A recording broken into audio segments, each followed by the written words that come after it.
रेशमा एक सभ्य, समझदार और सुलझी हुई लड़की, ना ज्यादा किसी से मतलब रखती और ना ही किसी से उलझने की कोशिश करती। अगर कोई उससे बेमतलब उलझता तो वह उसी वक्त उसको उत्तर देने में पीछे नहीं हटती। रेशमा अपने परिवार से बहुत ज्यादा प्यार करती है, खास करके अपनी मौसी और अपने भाई बहनों से। इसके मौसा एक बैंक में क्लर्क हैं। रेशमा की मम्मी पापा का एक्सीडेंट में मौत हो गई। तब से यह अपने मौसी के साथ रहती है। रेशमा M.B.A कर रही है और अपने कॉलेज से दूर चंडीगढ़ गई हुई थी शिविर के लिए। जब यह बोलती है तो सामने वाले की भी बोलती बंद कर देती है। वो यह नहीं देखती कि सामने वाला कौन है। रेशमा की उम्र 25 साल है। देखने में गेहुआ कलर है, हाइट 5 फीट 4 इंच, कमर तक आते बाल, चमचमाती आंखें और उसके नीचे काला तिल। देखने में एकदम लुटावन। जो एक बार देखे पीछे पलटकर जरूर देखते और ज्यादातर यह सलवार सूट ही पहनती है। रेशमा ट्रेन में चढ़ती है तो अपने सर से दुपट्टा नहीं निकलती है। वह भगवान से प्रार्थना कर रही है। जल्दी ही ट्रेन चलती है। वह अपना सामान सेट कर कपड़े सही करती है और ट्रेन से बाहर झांक कर देखती है कि कोई आया तो नहीं है, लेकिन उसे कोई नहीं दिखता। तब रेशमा पानी की बोतल लेकर पानी पीती है और अपनी तेज सांसों को शांत करती है।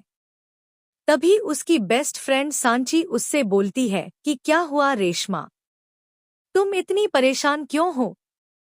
रेशमा बोलती है कि कुछ नहीं, मेरे पीछे पागल कुत्ता लग गया था और मैं दौड़ते दौड़ते आई हूँ, इसलिए मेरी सांसें ऊपर नीचे हो रही थी। तुम टेंशन मत लो। सांची उसकी बात का विश्वास नहीं करत। वह जानती है कि रेशमा झूठ बोल रही है, लेकिन सही जगह ना होने के कारण वो बात को नहीं बढ़ाती है और चुप रहती है। सतपाल राणा से तो आप लोग मिल ही चुके हैं। आइए जानते हैं उसके परिवार वालों के बारे में। सतपाल राणा एक रूढ़िवादी परिवार की सोच रखता है। वह अपने घर की बहू बेटियों को घर की 4 दीवारों में कैद रखता है। अगर उनकी घर की बहू बेटियां समाज में बाहर घूमने के लिए जाएं, तो यह एक बहुत बड़ा अपराध था।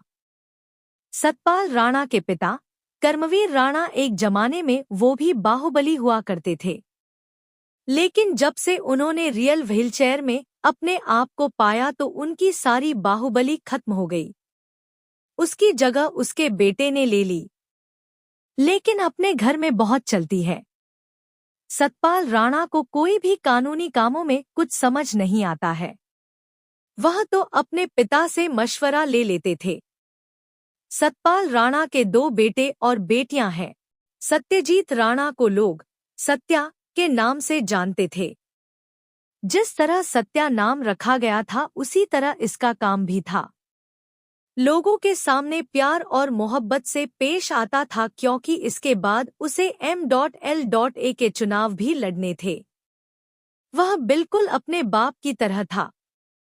यह कह सकते हैं कि वह अपने बाप से 2 कदम आगे की सोचता था।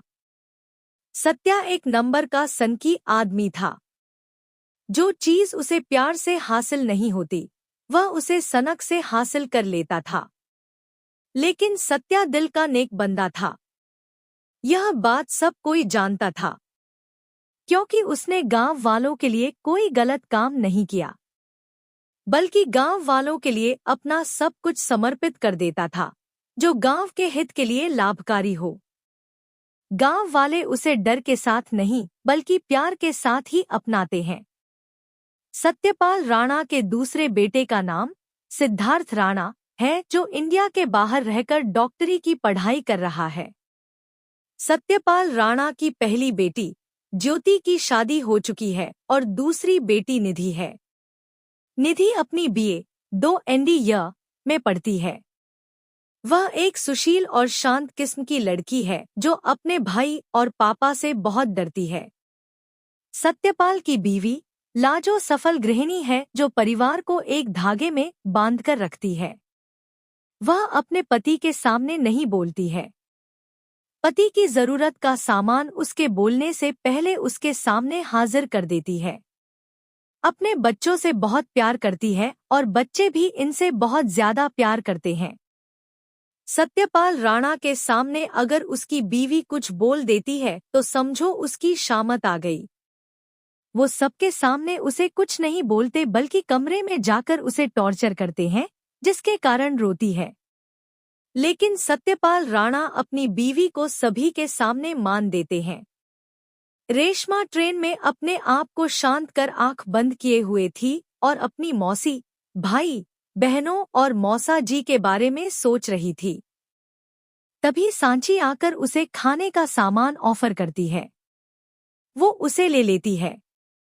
तभी उसकी मासी के द्वारा कही हुई बात उसे याद आती है कि उसे अपनी असली पहचान किसी को नहीं बतानी है। तो वह अपनी फ्रेंड से कहती है, हेलो गाइस, मैं तुम लोगों से एक बात कहना चाहती हूँ। सभी लोग रेशमा की बात सुनने को तैयार हो जाते हैं।